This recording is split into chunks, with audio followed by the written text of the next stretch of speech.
রাসূল বললেন, সাহাবীরা রে, আগামীকাল হুনাইনের যুদ্ধ শুরু হবে রে।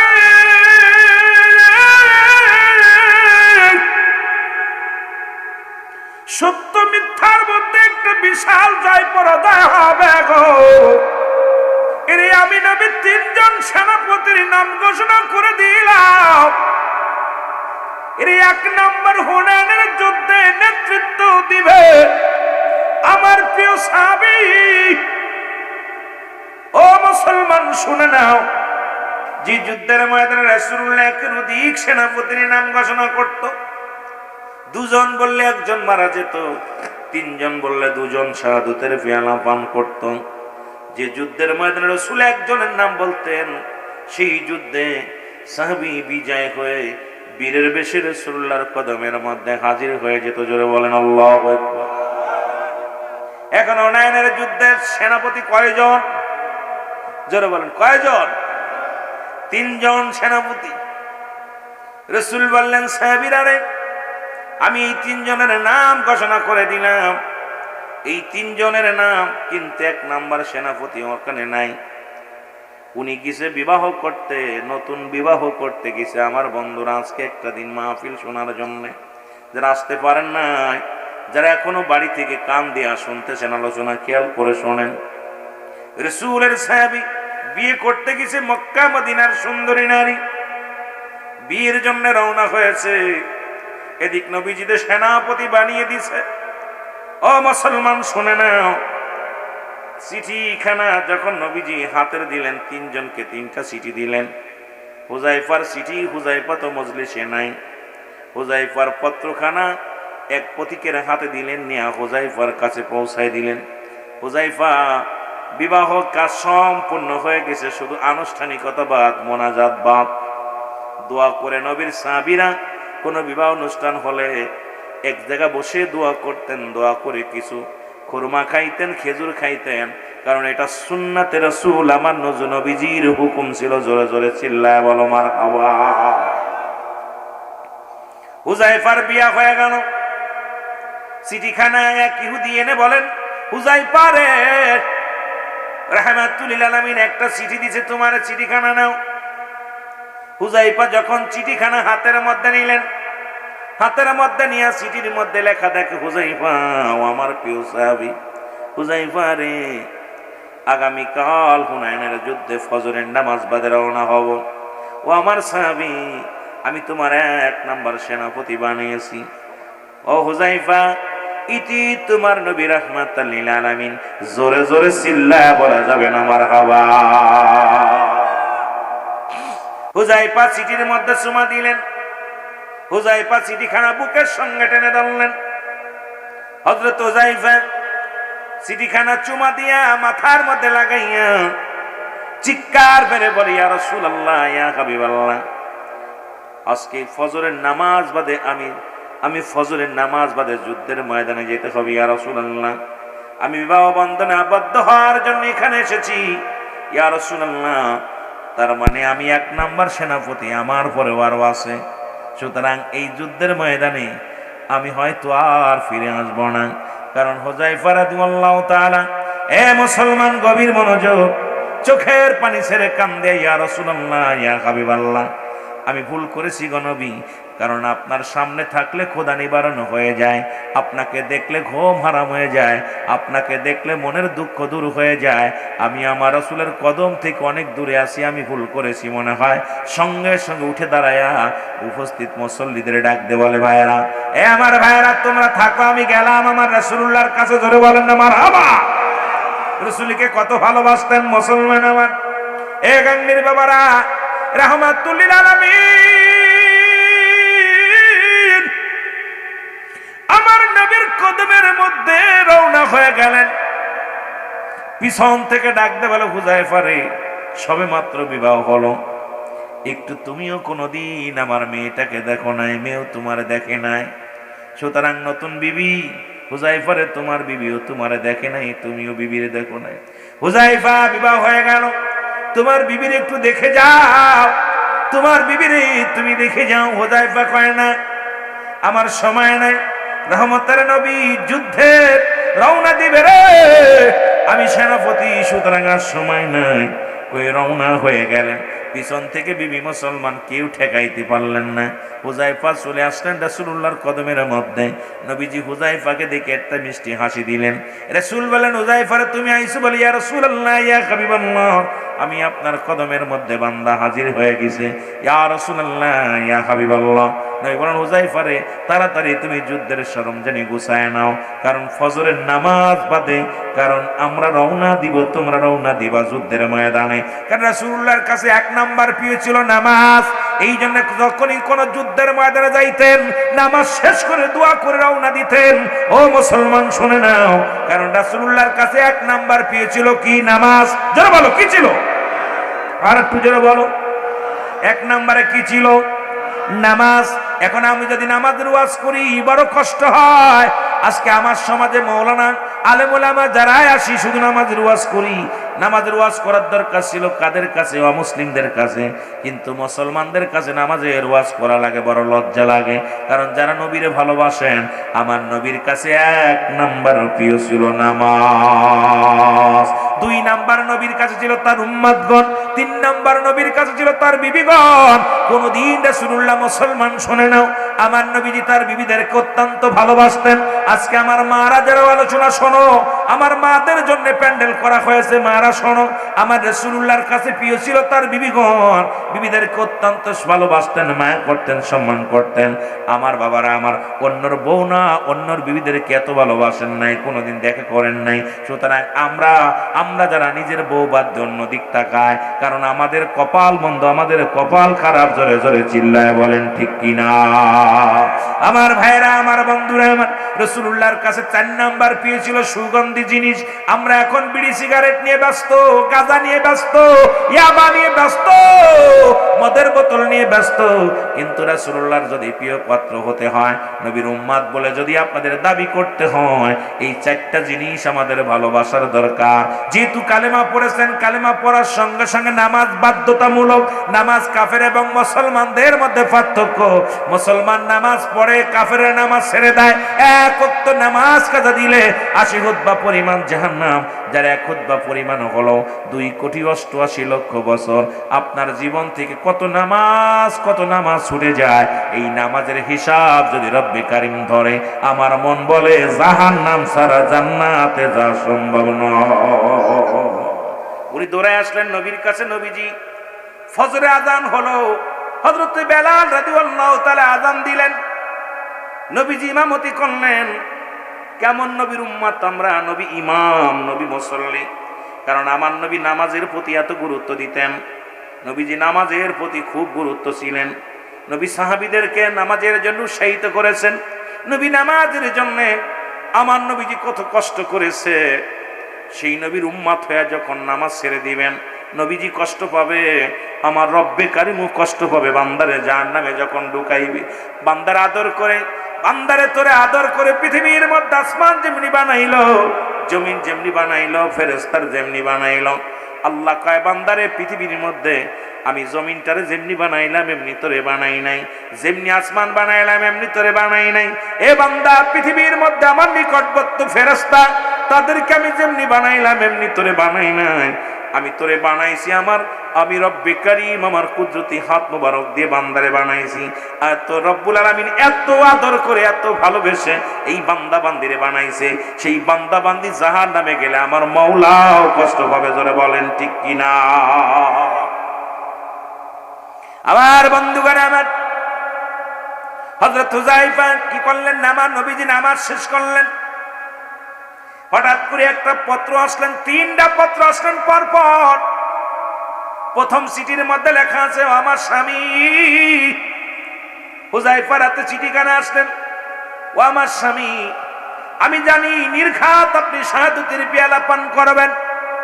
কারণ আমার আগে ইতিপূর্বে আমরা দেখেছি যে যুদ্ধের ময়দানে রাসূল সেনাপতি একের অধিক বলেছে, সবাই শাহাদাতের পেয়ালা পান করেছে। সুতরাং আমার স্বামী, আপনি নির্ঘাত আপনি শাহাদাতের পেয়ালা পান করবেন। আমি মক্কা মদিনা আরবের সুন্দরী নারী, ও আমার স্বামী, সবে মাত্র বিয়া হলো, আমিও আপনাকে দেখি নাই, আপনিও আমার দেখেন নাই। আমি কি নিয়ে আপনার স্মৃতি নিয়ে কি লয়ে বাঁচবো স্বামী রে? ওই মুসিবতের দিনে কি লই আপনার আমি কেমনে চেনবো? একটু ধরো আপনার কাছে অনুরোধ করি, একটা নজর আসেন, আমি আপনাকে প্রাণ ভরে দেখব, আমি আপনাকে প্রাণ ভরে দুনয়ন ভরে দেখবো আমার স্বামী। চিঠিখানার মধ্যে উজাইফা লিখে দিলেন, বিবি রে, পৃথিবীর সবচাইতে দামি দাগা হলো আমার নবী রাহমাতুল লিল আলামিনের চরণ মোবারক, আমার নবীজির কদম মোবারক। বিবি রে, ও বিবি, আমারে তুমি মাফ করে দিও, আমি যেতে পারবো না, কারণ আমি আমার রাসূলুল্লাহর কদমের মধ্যে আছি, সুতরাং আমার নবীর কদম থেকে আমি যাওয়া সম্ভব না। চিঠিখানা নিয়ে আবার জমা দিলেন, আবার চিঠি আসলেন, ডাকতে বলে, স্বামী, ও আমার স্বামী, আমি দূর থেকে আপনাকে দেখবো, আপনাকে প্রেম বিনোদন করব না, আমি আপনাকে কখনো আদর করব না, দূর থেকে এক নজর দেখবো আমি স্বামী। জীবনে কোনোদিন আমি কোনো পুরুষ দেখি নাই, জীবনে কোনো দিন আমি কোনো পুরুষের চেহারা দেখি নাই, কারণ আপনি আমার স্বামী, আপনাকে এক নজর প্রাণ ভরে দেখবো। ও আমার স্বামী, একবার আয় আমার সামনে, একবার প্রাণ ভরে দেখবো। চিঠির মধ্যে লিখে দিলেন, ও বিবি, তুমি দাবি করো না, কারণ আমি রাহমাতুল লিল আলামিনের কদমের মধ্যে আছি, কিছুক্ষণের মধ্যে আমি যুদ্ধের ময়দানে রওনা দিব, সুতরাং আমার নবীজির মুখ জিয়ারা মুবারক, আমার নবীর কদমের মধ্যে থেকে আমি যত সুখ পাই, যত মজা পাই, পৃথিবীর অন্য কোথাও এত মজা পাই না। জোরে বলেন মারহাবা। আবার একখান চিঠি আসলেন, স্বামী, ও স্বামী,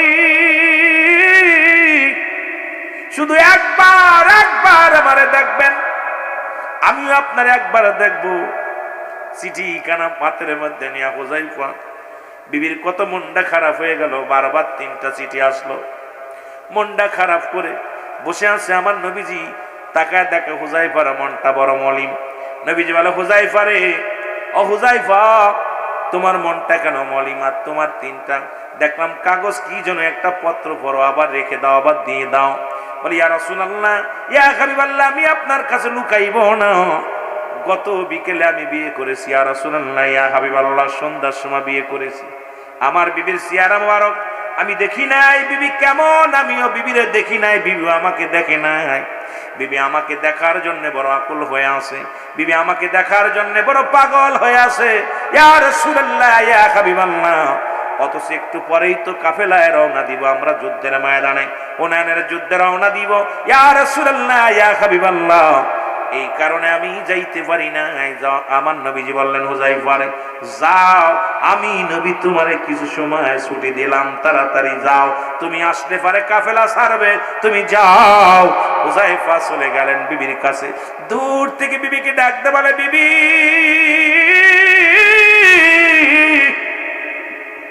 বিবি রে, ও বিবি, তুমি আমারে দেখে নাও, তুমি আমারে প্রাণ ভরে দেখে নাও।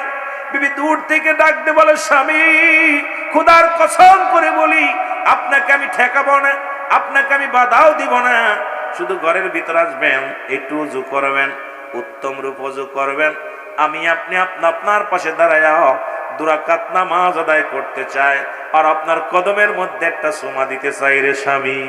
এর স্বামীর প্রতি কত শ্রদ্ধাশীলতা ছিল মুসলমান, শোনে না? আর আমাদের মেয়েরা স্ত্রী, স্বামী স্ত্রী যে ভালোবাসা, ও যুবক, আরে যুবক, নবীর কাছে 3 নাম্বার পেয়েছিল তার বিবিগণ। সাহাবীরাও তার বিবিদেরকে মায়া করতেন, ভালোবাসতেন, বিবিদের প্রতি কত ভালোবাসা ছিল। ও যুবক, শুনে নাও, শুনে নাও, আজকে সেই ভালোবাসা কোথায় গেল, ভালোবাসা কোথায় পালালো? কারণ আমি আজকে বুঝতে পারলাম, কারণ আমার সমাজ, আমার জাতি এখন নারী পিপাসিত, পাগল। এর থেকে ফেরার একটাই পথ হলো মুসলমান, এই কোরআনের পথ, হাদিসের পথ, সত্য ইসলামের পথ। জোরে জোরে চিল্লায় বলেন ঠিক কিনা?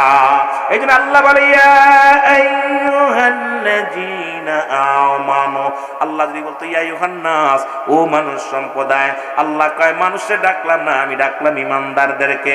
ইমানদারেরা, বিশ্বাসীরা, তোমরা শুনে নাও, আদখুলু ফিস সিলমি কাফা।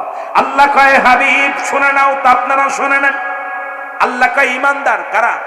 এজরা বলেন কারা? আল্লাহ যদি বলতো ইয়া আইয়ুহান নাস, আল্লাহ নাস বলে নাই, আল্লাহ বলে ঈমানদাররা, ইয়া আইয়ুহাল্লাযীনা আমানু, হে ঈমানদাররা, বিশ্বাসীরা শোনো, তোমরা পরিপূর্ণভাবে দাখিল হও, পরিপূর্ণভাবে প্রবেশ করো। কিসের মধ্যে? ইসলামের মধ্যে। ইসলামের আবিধানিক শাব্দিকত্ব হলো ৮২টা। আজকে আলেম ওলামা যখন তাফসীর করতে আসবেন, ওদেরকে বলবেন ভাইজান এই একটা আয়াতের তাফসীর করেন, অন্য জায়গা যাওয়া লাগবে না। এরে মুসলমান, ইসলাম মানে শান্তি, ইসলাম মানে আত্মসমর্পণ, ইসলাম মানে নিজে না খান্নরে খানো, ইসলাম মানে নারীর সতীত্ব পাহারা দেওয়া, ইসলাম মানে নিজে দুঃখে থেকে অন্যরে দুঃখ সুখে রাখা, ইসলাম মানে একত্ববাদ। আজকে এরম ৮০ থেকে ৮২টা শাব্দিকত্ব আছে ইসলামের। এখন দাড়ি টুপি জুব্বা লাগাইয়া তারপরও যদি আমার দ্বারা যদি আজকে বলৎকার করা হয়, আমার দ্বারা যদি নারী নির্যাতিত হয়, আমার দ্বারা যদি সমাজ নষ্ট হয়, আমার দ্বারা যদি মুসলমান সমাজের ক্ষতি হয়, আমার দ্বারা যদি ইসলামের ক্ষতি হয়, আমি মনে করি আমি একটা ভণ্ড ছাড়া অন্য কিছু না। জোরে জোরে বলেন ঠিক কিনা? বিবি রাখতে বলে, বিবি স্বামী ২ রাকাত নামাজ আদায় করলেন, পাশে বসলেন, কয় স্বামী রে, জীবনে কোনোদিন আপনার কাছে কিছু দাবি করব না, শেষ যাত্রা আপনি চলে যাবেন, যাবার আগে একটা মাত্র দাবি, আজকে আমি দোয়া করব, কারণ আপনি শুধু দোয়ায় শরীক হবেন। আজকের স্বামী রে, আপনি শুধু আমিন শব্দটা ব্যবহার করবেন, আর কিছু বলা লাগবে না। আজকে আমি আপনার স্ত্রী, আমি দোয়া করব, আপনি শুধু আমিন বলবেন। এবার নামাজ শেষ করে দেখেন সাহাবীরা কেমন ভালো ছিল, কেমন নামাজের প্রতি গুরুত্ব, বাসর রাত্রে কেমন নামাজ আদায় করে, প্রথম বিবিকে দেখে সালাত আদায় করে, নফল নামাজ পড়ে দোয়া করে, আল্লাহ তোমার শুকরিয়া, এটা সুন্দরী বিবি আইছে, নতুন একটা বিবি ঘরে, নতুন একটা স্বামী পাইলাম, আল্লাহর দরবারে শুকরিয়া আদায় করে নতুন জীবন যাপন শুরু করে। আর আমরা নতুন জীবন যাপন করি যৌতুক নিয়ে। জোরে বলেন ঠিক কিনা? কই তোর বাপের বাড়িতে কি আনছস, কি আছে? বুঝাফার আগে করে নাই, কিন্তু নবীর সাহাবীদের আদর্শ, নবীদের আদর্শ আমাদের আদর্শের সঙ্গে মিল নাই। আমার বাবারা, আমার হুযায়ফার বিবি কান্দার বলে, রব্বে কারীম, রব্বে কারীম, আমি জানি যেহেতু আমার স্বামীর পরে আরো 2 জন সাহাবীর নাম, সুতরাং আমার স্বামী নির্ঘাত হুনাইনের যুদ্ধে শাহাদাতের পেয়ালা পান করবে, আমার স্বামী দুনিয়া থেকে বিদায় হয়ে যাবে। আল্লাহ, আল্লাহ গো, তোমার দরবারে ফরিয়াদ করি, আমি বিধবা হয়ে যাব। এই নতুন বিবির স্বামীর সঙ্গে মিলন হলো না, স্বামীকে প্রাণ ভরে দেখতে পাইলাম না, আমার স্বামীর খেদমত করতে পারলাম না। রব্বে কারীম, তোমার কাছে ফরিয়াদ করি, তুমি তো এখন দোয়া করলে বিফলে দাও না। আল্লাহ গো, এখন যুদ্ধের ময়দানে স্বামী যাবে, আমি হাত উঠাইয়া দিছি, আমার স্বামীরে তুমি গাজী বানাইয়া আমার বুকের মধ্যে তুমি ফিরাইয়া দিও। সঙ্গে সঙ্গে হুযায়ফা হাতটা নামায় ফেলছে। বিবি ডাক দিয়ে কয়, স্বামীরে তুমি কি করলা? এই দোয়াটা তো রব্বে কারীম কবুল করে ফেলেছিল, আপনি কেন হাতটা নামাইলেন?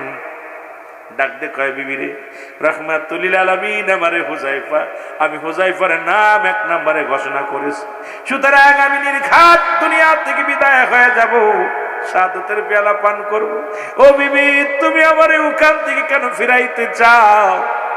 কারণ আমার রসুলের চাইতে তুমি আমারে ভালোবাসতে পারো না। আমার রসুলের ভালোবাসা একদিকে, তামাম পৃথিবীর ভালোবাসা একদিকে রে। আমি আমার রসুলকে ছাড়া বুঝি না। আমার নবীজি ফয়সালা দিছে, আমি হুনাইনের যুদ্ধে 1 নম্বর সেনাপতি, তুমি আমার জন্য দোয়া করো। এটা সম্ভব নয়, সম্ভব নয়, কারণ আমি গাজী হয়ে ফেরবো না, আমি শাহাদাতের পেয়ালা পান করে শহীদ হয়ে ফেরবো। জোরে জোরে চিল্লায় বলেন মারহাবা।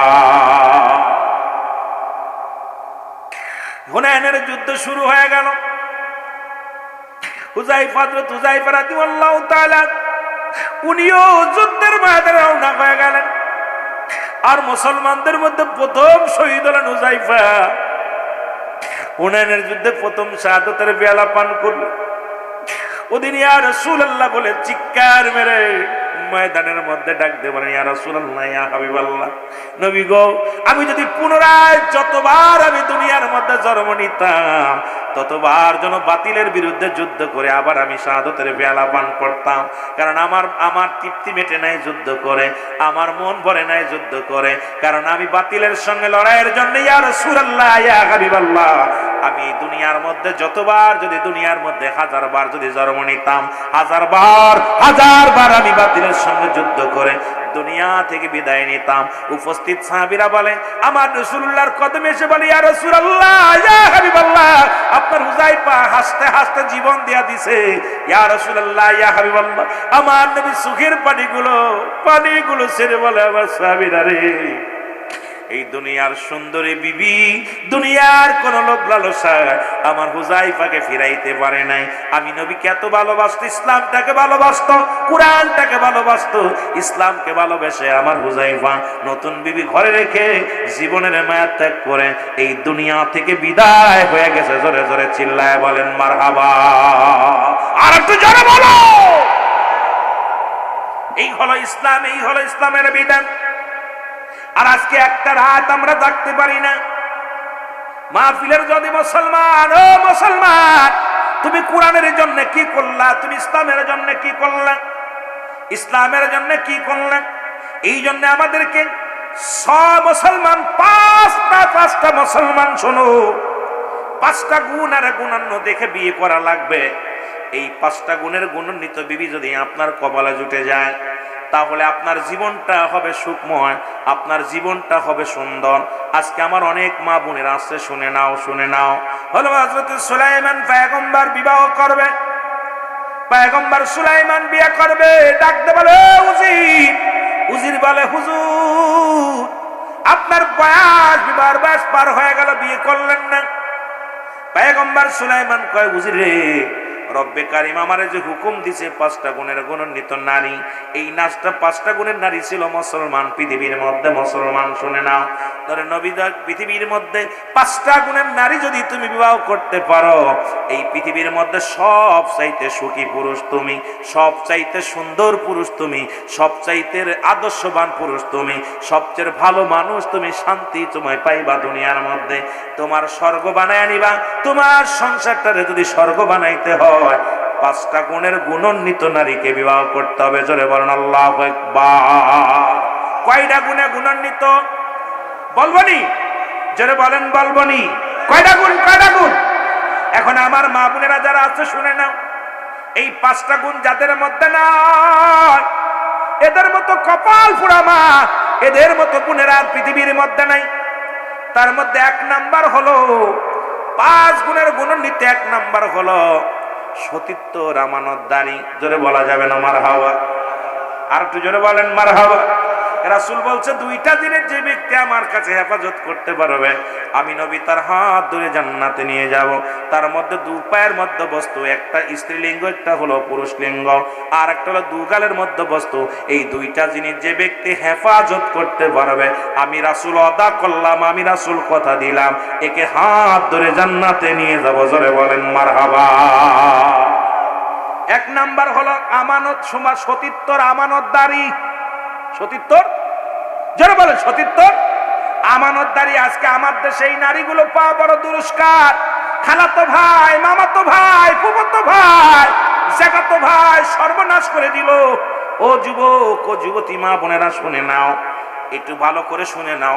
তোমার স্বাস্থ্য ভাইয়ের চেহারা দেখা হারাম, তোমার ফুফাতো ভাইয়ের চেহারা দেখা হারাম, খালাতো ভাইয়ের চেহারা দেখা হারাম, মামাতো ভাইয়ের চেহারা দেখা হারাম।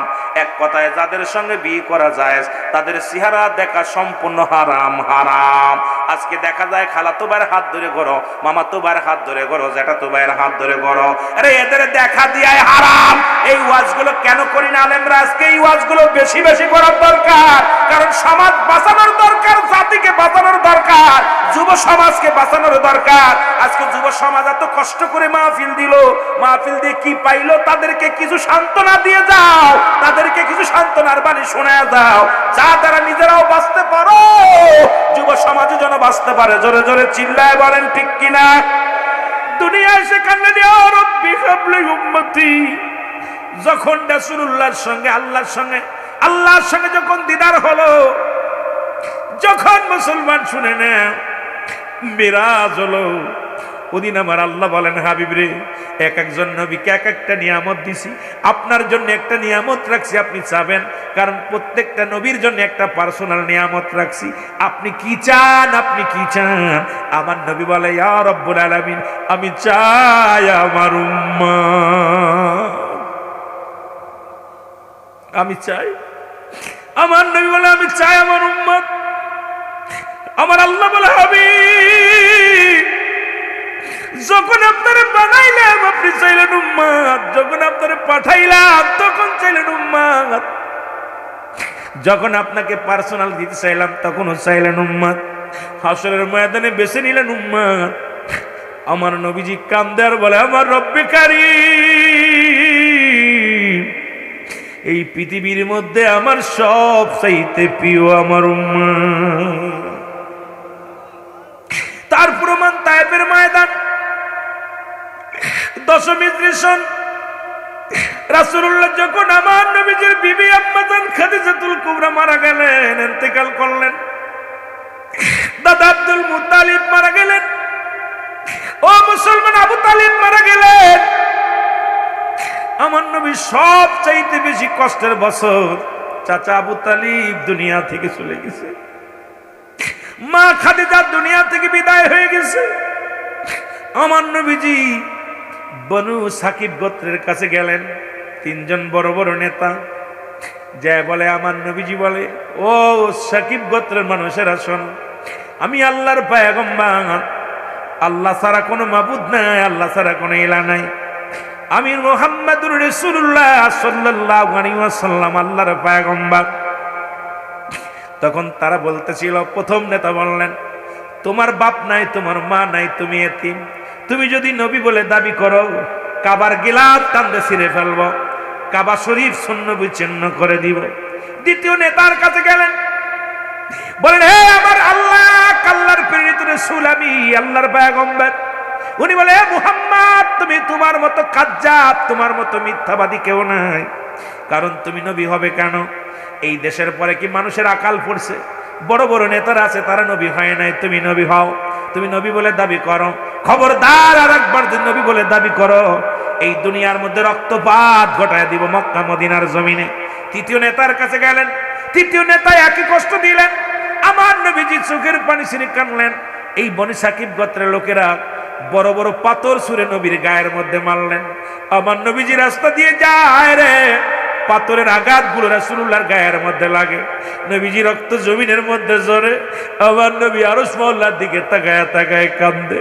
আরশ মহল্লার মালিক ডাকতে বলে, জিবরিল যাও, আমার হাবিবের রক্ত জমিনের মধ্যে পড়ে।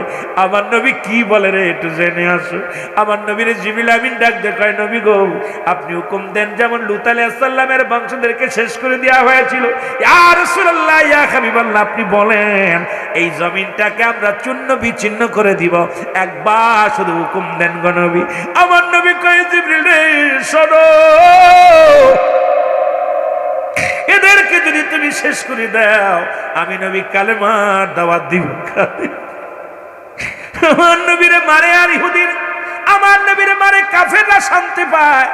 নবীজি ছোট ছোট বালকেরা পাথর ছুঁড়ে ছুঁড়ে নবীজির গায়ে মারে। আমার নবী ডাকতে বলে, বালকেরা রে, আমি বড় কষ্ট পাই রে, গা দিয়ে রক্ত ঝরে, তোরা আমারে মারিস না। কয়ে, মুহাম্মদ তোমারে মারলে মজা লাগে, পাগল বলে নবীরে। আমার নবীজি কান্দে আর কয়, তোরা যদি মজা পাস তোদের বারণ করবো না, তোরা বড় পাথর মারিস না, ছোট ছোটটা মারে যদি তোরা মজা পাস।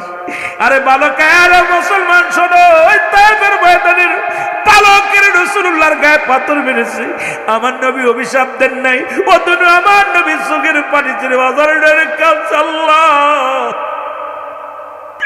আমার নবীজি চোখের পানিগুলো ছেড়ে ছেড়ে কাঁদত আর বলে, আল্লাহ তুমি তায়েফের মানুষদেরকে শেষ করে দিও না, তায়েফবাসীরা বুঝতে পারে না আমাকে মারছে।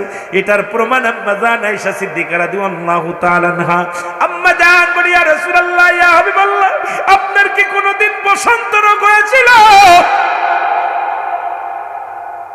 নবী গো, আপনার গায়ের ভিতরে এত বড় বড় দাগ, আমার নবী কয় না রে আয়েশা না, তুমি কি জানো না তোমার হাবিবের গায়ের উপরে একটু মশা মাছি লাগে না? পৃথিবীর কোন মশা মাছি লাগতে পারে না। এই দাগগুলো আমি তায়েফের ময়দানের আঘাত, আমি নবী ইসলামের দাওয়াতের জন্য ইসলামের দ্বারক বাহক হইয়া ওই কাফেরদের কাছে গিয়েছি, তারা দাওয়াত তো কবুল করে নাই, তারা আমাকে মেরে রক্তাক্ত করেছে। আয়েশা, আম্মা জান আয়েশা দোয়া করে, আল্লাহ তুমি আমার স্বামীর গায়ের দাগগুলো মিশিয়ে দাও। আমার নবীজি হাতটা চেপে ধরে বলে, আয়েশা রে খবরদার খবরদার, এই দাগগুলো মুছার জন্য দোয়া করো না। এই দাগটা নিয়ে আমি হাসরের ময়দানে দাঁড়াইব, আমার পাপী উম্মতের জন্য আমি দাঁড়ায় বলবো, আল্লাহ ও আমার আল্লাহ, আমার এক একটা দাগের বিনিময় আমার জাহান্নামী উম্মতের মাফ করে দাও, গুনাহগার উম্মতের মাফ করে দাও, মাফ করে দিয়া তুমি নাজাত দিয়ে দাও। সুতরাং আমার নবীজি, এমন নবী পৃথিবীর মধ্যে আর পাবি না, এমন নবী আর কখনো আসবে না। সেই নবীর পক্ষে থাকার দরকার আছে কিনা? মহব্বতের সঙ্গে দুরূদ শরীফ পড়েন আল্লাহুম্মা। পৃথিবীর মধ্যে মদিনার মাটু মাটি, বাংলাদেশের মাটু মাটি, মদিনার মাটি গায়ে লাগলে গুনাহ ঝরে যায়, বাংলাদেশের মাটি গায়ে লাগলে চুলকানি রোগ হয়। মদিনা শরীফের পাথরের মধ্যে চুমা দিলে গুনাহ মাফ হয়ে যায়, বাংলাদেশের পাথরের মধ্যে চুমা দিলে প্রস্রাবের গন্ধ পাওয়া যায়। পাথরে পাথরে বেশ কম, মাটিতে মাটিতে বেশ কম। গতকাল কই জায়গাটা ছিল পরিত্যক্ত একটা জায়গা, কিন্তু আজকে কোরআনের খাতিরে, ওলামায়ে কেরামের খাতিরে জায়গাটার নাম হলো রিয়াজুল জান্নাহ, বেহেশতের বাগান। আগে হলো বেহেশত, তারপরে হলো বাগান। কারণ পৃথিবীর মধ্যে যত গাছপালা, আম গাছ, জাম গাছ, কাঁঠাল গাছ, যত ফলের মুসলমান ফলের গুণে গাছের পরিচয়, তদ্রূপ রিয়াজুল জান্নাহ বেহেশতের বাগান। আগে হলো বেহেশত, তারপর হলো বাগান। আর এই জান্নাতের বাগানে জাহান্নামীরা আসবে না, জান্নাতের বাগানে জান্নাতীরা আসবে। জোরে বলেন ঠিক কিনা? বেহেশতের বাগান, যুবক ভাইরা আমার, এই জান্নাতের বাগানে যখন রওনা দিছে গো, প্রতিটা কদমে কদমে আপনার জীবনের সগীরা গুনাহগুলো মাফ হয়ে গেছে। কি গুনাহ মাফ? সগীরা গুনাহগুলো মাফ হয়ে গেছে। আমরা শুধু সগীরা গুনাহ করি নাই, পদে পদে করছি কবিরা গুনাহ। নামাজ ছেড়ে দেয়া কবিরা গুনাহ, মিথ্যা বলা কবিরা গুনাহ, বেগানা নারীর সঙ্গে দেখা দিয়া কবিরা গুনাহ, বেগানা পুরুষের সঙ্গে দেখা দিয়া কবিরা গুনাহ। হাজার হাজার গুনাহ করতেছি, এই গুনাহগুলো মাফের দরকার আছে কিনা? এই ওয়াজগুলো করলে অনেক আলেম ওলামাও কষ্ট পায়। যেটা হারামকে হালাল বলার এখতিয়ার পৃথিবীর কোন আলেমের নাই, পৃথিবীর কোন মুফতি সাহেবের নাই। কারণ কিয়ামত পর্যন্ত নবীরা আসবে না, নবীগণের দরজা বন্ধ, তওবার দরজা খোলা। এই তওবার দরজা খোলা আছে। ও যুবক ভাইয়েরা শুনে নেন, আল্লামা কুতুবী রাহমাতুল্লাহ বয়ান করে, দুনিয়ার মানুষ শোনো, আসমান থেকে জমিন পর্যন্ত যত গুনাহ করলাম, এই গুনার কথা মনে করে যখন বান্দা কবরের ভয়, বান্দার দিলের ভিতরে জাহান্নামের ভয়, মরণের ভয় যখন বান্দার ভিতরে প্রবেশ করে, বান্দা যখন খাস তওবা করে আল্লাহ বলে ডাক দেয়, রব্বে কারীম বান্দার জীবনের সব গুনাহ মাফ করে দেয়। জোরে বলা যাবে না সুবহানাল্লাহ? এখান থেকে বাড়ি যেতে পারবো বলতে পারি না, আমরা রাত শেষ করতে পারবো বলতে পারি না। ও যুবক, যেহেতু আসার কারণে সগীরা গুনাহ মাফ, বসে কবিরা গুনাহগুলো মাফ করে নিয়ে যদি যেতে পারি, আপনার জীবনে এতগুলো মাহফিল পাওয়ার পর তারপরেও যদি জাহান্নামে যান, তারপরেও যদি আপনার জীবনটা বরবাদ হয়, আমি মনে করি আপনার কপাল খারাপ, আপনার নসিব খারাপ। কারণ এই পুরা কপাল আপনি জান্নাতি হতে পারলেন না, দেখেও দেখলেন না, বুঝেও বুঝলেন না, শুনেও শুনলেন না। আপনার মতো কপাল পুরা দুনিয়ার মধ্যে নাই। জোরে বলেন ঠিক কিনা? রিয়াজুল জান্নাহ বেহেশতের বাগান, আমার বন্ধুগণ, আমার গভীর মনোযোগ। কোরআনের মাহফিল, যার ভিতরে কোনো ভুল নাই, যার জেরের ভুল নাই, জবরের ভুল নাই, নুক্তার ভুল নাই, আছে না? এই কোরআনুল কারীম যখন নাজিল হলো, রব্বি কারীম পাহাড়ের উপরে পাঠাইলেন। পাহাড় বলে, আল্লাহ এত দামি, এত ভার, এটা আমি ঠেকাইতে পারবো না, এটার দারুণ ক্ষমতা আমি পাহাড়কে আল্লাহ দেও নাই। আর ওই পাহাড়ের দায়িত্ব আছে হযরত ইলিয়াস আলাইহিস সালাম, যাকে আল্লাহ রব্বুল আলামিন দায়িত্ব দিয়েছেন। হযরত ইলিয়াস ডাক দিয়ে বলে, আল্লাহ এই পাহাড়গুলোর দায়িত্ব আমারে দিয়েছেন, এই পাহাড়গুলো আমার রক্ষণবেক্ষণ দেখাশোনার দায়িত্ব রব্বি কারীম আমারে দিয়েছেন। কিন্তু কোরআন এত ভার, কোরআন এত দামি, এটা যদি আমার উপরে দেন, আমি দুনিয়া থেকে একবারে পুড়ে, পাহাড়গুলো পুড়ে পুড়ে ছাই হয়ে যাব। ভারে ওজন আমি সহ্য করতে পারবো না। গাছের উপরে দিলেন, গাছ বলে, আল্লাহ আমি এটা পারতাম না। পৃথিবীর মধ্যেও মুসলমান মানুষের উপরে দান করলেন, এই মানুষগুলো এই কোরআনটাকে ধারণ করলেন। এই মানুষগুলো কত দামি, আর মানুষ পৃথিবীর মধ্যে সমস্ত মাখলুকাতের মধ্যে সর্বশ্রেষ্ঠ জাতি, যার উপর আল্লাহ রাব্বুল আলামিন পবিত্র কালামুল্লাহ শরীফ, পবিত্র কোরআনুল কারীম নাজিল করলেন। জোরে জোরে চিল্লায়া বলা যাবে না মারহাবা। এখন এর মধ্যে কোনো ভুল না, আল্লাহ বলেন, আমার সাথে পড়েন, বিসমিল্লাহির রহমানির রহিম, যালিকাল কিতাবু লা রাইবা ফীহি, কোনো সন্দেহ নাই। আসেনি? যারা বলেন আছে। সব কিতাবের মধ্যে যত লেখবেন, দেখেন রাইটারে লেখছে, রাইটার বিদ্যা লেখে, কিতাব লেখা বলছে, যদি কোনো ভুল থাকে পরবর্তী যখন আমরা আবার ছাপাই বিড়া সংশোধিত করা হবে।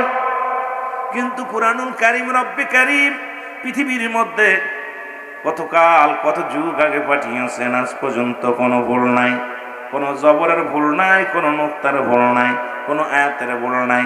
কারণ এই কিতাবটা কার কিতাব? জোরে বলেন, কার কিতাব?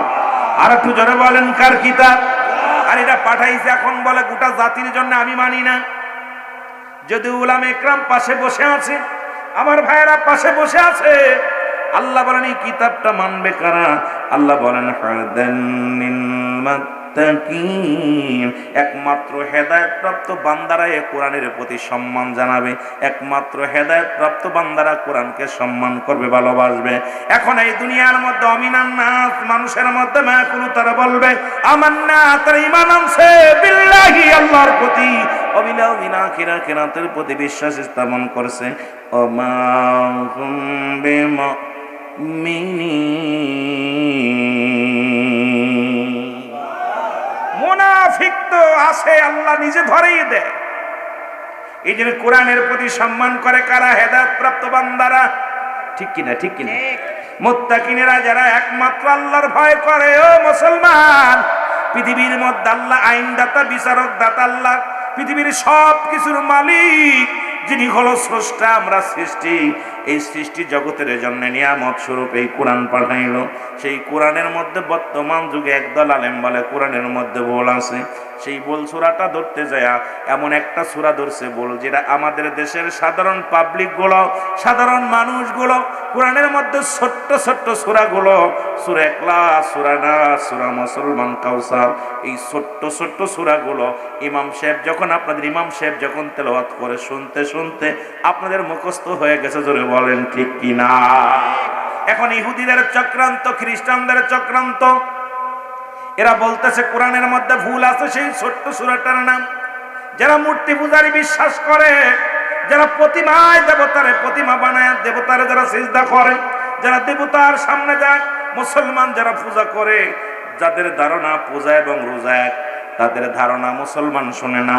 তাদের ধারণা হলো এই কোরআনটাকে যদি, এই সূরাটা যদি জাল বানানে দিয়ে যায়, তাহলে মানুষের ভুল ধারণা বন্ধ হয়ে যাবে। আমার আল্লাহ বলেন, আমার সাথে পড়েন, বিসমিল্লাহির রহমানির রহিম, কুল হুয়াল্লাহু আহাদ, আল্লাহুস সামাদ, লাম ইয়ালিদ ওয়া লাম ইউলাদ ولم يكن له كفوا أحد। আল্লাহ বলে হাবিব ভালো করে জেনে নিবেন, বুঝে নিবেন। আল্লাহ বলেন হাবিবরে আপনি জানায়া দেন আমি আল্লাহ এক। এখন আল্লাহ যদি এক ভাবেন কোনদিন মাজার পূজা করতে পারবেন না। আল্লাহ যদি এক ভাবেন দরগা পূজা করতে পারবেন না। আল্লাহ এক যদি ভাবেন প্রতিমা পূজা করতে পারবেন না। আল্লাহ যদি এক ভাবেন পৃথিবীর মধ্যে মানুষ পূজা করতে পারবেন না। আল্লাহ যদি এক ভাবেন দুনিয়ার অন্য কোন জায়গায় আশ্রয় পাওয়ার প্রার্থনা করা যাবে না। আল্লাহ বলেন হাবিব জানায়া দেন আমি আল্লাহ এক। কয়জন? জোরে চিল্লায় বলেন কয়? আল্লাহ বলেন হাবিব আমি জানিয়ে দেন, আপনি জানিয়ে দেন আমি আল্লাহ এক। পৃথিবীর মধ্যে কাউরে জন্ম দিই নাই, কারো থেকে জন্ম নিই নাই। আসমান জমিনের মধ্যে যা কিছু আছে ও মুসলমান শুনে নাও, শুনে নাও। আসমান জমিনের মধ্যে সব কিছুর পালন কর্তা কে? জোরে বলেন কে? সারা পৃথিবী আমার মুখাফিক কে, আমি কারোর মুখাফিক কি নয়। সুতরাং ইয়া দ্বারা প্রমাণ হয় রব্বে কারীম এই পৃথিবীর স্রষ্টা, তার একমাত্র মালিক, একমাত্র প্রভু। পৃথিবীর মধ্যে দ্বিতীয় সেজদার প্রয়োজন নাই। জোরে বলেন ঠিক কিনা? এখন আমাদের দেশের মানুষগুলি ইহুদিদের দালাল, খ্রিস্টানদের দালাল, ইহুদিদের দালাল, খ্রিস্টানদের দালাল, নাসারাদের দালাল। তারা চিন্তা করে যদি এই সূরাটা যদি একবার জাল বানায় দেওয়া যায় তাহলে মানুষ আমাদেরকেও সিজদা করবে, আমাদেরকেও পূজা করবে, আমাদেরকেও মানবে। আর যদি এটা যদি সঠিক থাকে তাহলে আমাদের প্রত্যেকে মন উঠায় নিবে। কারণ তারা চন্ড পূজা করত, তারা প্রতিমা পূজা করত, তারা তারকা পূজা করত, তারা গাছ পূজা করত। কারণ তাদের বহু খোদা ছিল। জোরে বলেন ঠিক কিনা? আর একটু জোরে বলো ঠিক কিনা? আর ইবাদত করার জন্য এই দুনিয়ার মধ্যে বোঝানোর জন্য আসলেন কে? ওমা আরসালনাকা ইল্লা রাহমাতাল লিল আলামিন। জোরে জোরে চিল্লা বলা যাবে না মারহাবা। এই রহমতের নবী পৃথিবীর মধ্যে আসলেন। নবী কয় হায়াতি খায়রুল লাকুম। ও আলম ওলামা ইকরাম, আল্লাহর নবী ডাকতে বলে উম্মতিরা শোনো, আমি নবী দুনিয়ার মধ্যে আগমন করলাম আমার উম্মতের কল্যাণের জন্য। এই পৃথিবীর মধ্যে আমার উম্মতিরা শোনো গো, এই দুনিয়ায় আমাকে প্রেরণ করলেন, আমাকে পাঠানোর একটা উদ্দেশ্য হলো আমি নবী তোমাদের জন্য রহমত স্বরূপ। জোরে জোরে বলো মারহাবা। নবী কয় হায়াতি খায়রুল লাকুম, আমার হায়াতের জিন্দেগিটা। কত মজার কথা। নবী বলেন আমার হায়াতের জিন্দেগিটা আমার উম্মতের জন্য কল্যাণ স্বরূপ। ও যুবক, কারণ আমার উম্মতের সঙ্গে কথাবার্তা বলেছি, উম্মতের সঙ্গে চলাফেরা করেছি, উম্মতরা যেমন ঘর সংসার করে আমি এমনি করেছি। এই জন্য আমার দেশের কিছু মৌলবী আছে কয় নবী আমগার মতো মানুষ। আরে বোকার দলেরা শোন, কারণ নবীর সঙ্গে কোনো মেশাল চলে না। কার লগে মেশাল দাও শুনে নাও। নবী কয় আমি পৃথিবীর মধ্যে আগমন করলাম উম্মতের কল্যাণের জন্য, আবার দুনিয়া থেকে বিদায় নিলাম। ওয়াফাতি খায়রুল লাকুম, নবী কয় আমার ওয়াফাতটাও, আমার ইন্তেকাল শরীফটা আমার উম্মতের জন্য কল্যাণ স্বরূপ। কারণ আমার নবী দুনিয়ার মধ্যে আগমন করছে উম্মতের জন্য, বিদায় নিছে উম্মতের জন্য। জোরে জোরে চিল্লা বলা যাবে না মারহাবা।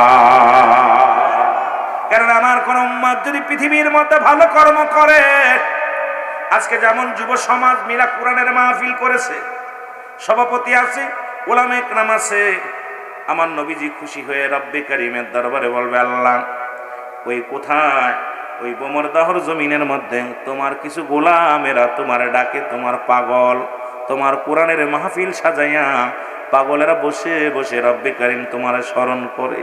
আমার আল্লাহ বলে, আমার নবী বলেন আমি আমার উম্মতের জন্য প্রশংসা করি কার কাছে? আর জোরে বলেন কার কাছে? আল্লাহর কাছে। আবার পৃথিবীর মধ্যে যদি কোনো উম্মত গুনাহের কাজ করে, যদি অন্যায় করে, জুলুম করে, ব্যভিচার করে, আমি নবীর সঙ্গে সঙ্গে আল্লাহ দরবারে ইস্তেগফার করি, ক্ষমা চাই। আল্লাহ অমুক গ্রামে বোমরদার এনামুল মিয়া অন্যায় করেছে, আমি তার তরফ থেকে ক্ষমা চাইলাম, আল্লাহ তুমি ওরে মাফ করে দাও। পৃথিবীর মধ্যে অন্যায় করে ছেলে মাফ চায় বাবাই, অন্যায় করে গ্রামের ছেলে মাফ চায় চেয়ারম্যান মেম্বার যাইয়া। এমন নবীর উম্মত হইলাম, ভুল করি আমি ক্ষমা চাই আমার নবী। আওয়াজ জোর হলো না, কারণ নবীর ভালোবাসা মনে হয় না আপনাদের অন্তরে নেই। অন্যায় করি আমরা, ভুল ক্ষমা চাই কে? এর রহমাতাল লিল আলামিন, আপনি উম্মতের জাবিন। বলেন রহমাতাল লিল, ওগো আপনি উম্মতের জাবিন, গুনাহগারের অতি আপনজন, আল্লাহর নবী, নূরের নবী গো, আপনি নবী আমার জীবনের জীবন। বলেন আপনি নবী আমার, আরো জোরে বলেন আল্লাহর নবী, নূরের নবী গো, আপনি নবী আমার জীবনের জীবন। বলেন আপনি নবী আমার,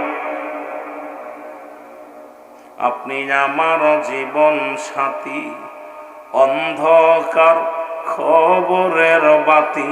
বলেন আপনি আমার জীবন সাথী, অন্ধকার কবরের বাতি।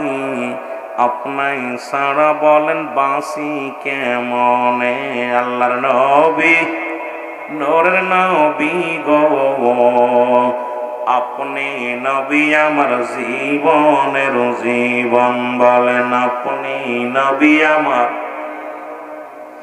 আপনাকে যে পাইল জাহান্নামের আগুন তার হারাম হইল। দয়া করে নবী দেন গো দেখা দেন, আল্লাহর নবী, নূরের নবী গো, আপনি নবী আমার জীবনের জীবন। আল্লাহুম্মা